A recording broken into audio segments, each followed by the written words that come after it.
أرنا مناسكنا وتب علينا إنك أنت التواب الرحيم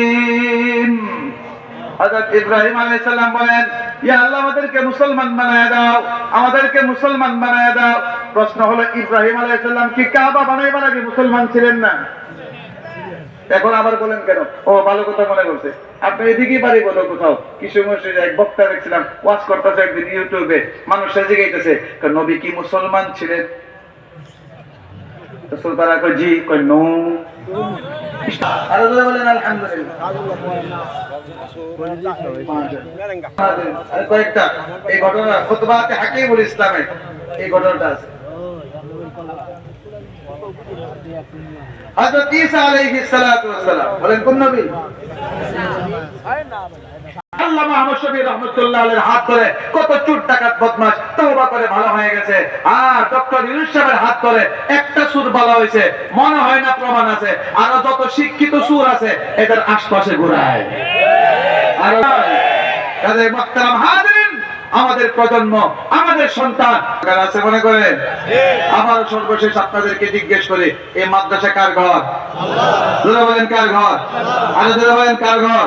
তাহলে আল্লাহর ঘরকে ভালোবাসবেন ইনশাআল্লাহ, সবকিছু দিয়ে ভালোবাসবেন ইনশাআল্লাহ। আল্লাহ আমাদের সবাইকে তৌফিক দান করুন। ওয়া আখিরু দাওয়ানা আলহামদুলিল্লাহি রাব্বিল আলামিন। আসসালামু আলাইকুম ওয়া রাহমাতুল্লাহি ওয়া বারাকাতুহু। আলহামদুলিল্লাহ, বারাকাল্লাহু ফি হায়াতিহিম।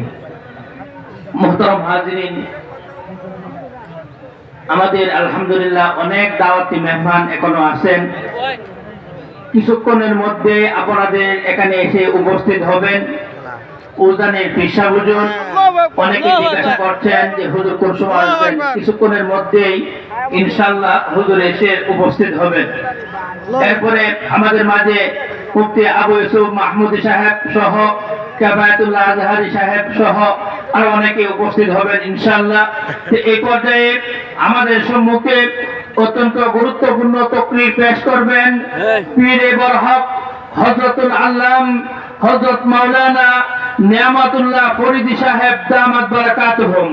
হযরতুল আল্লাম হযরত মাওলানা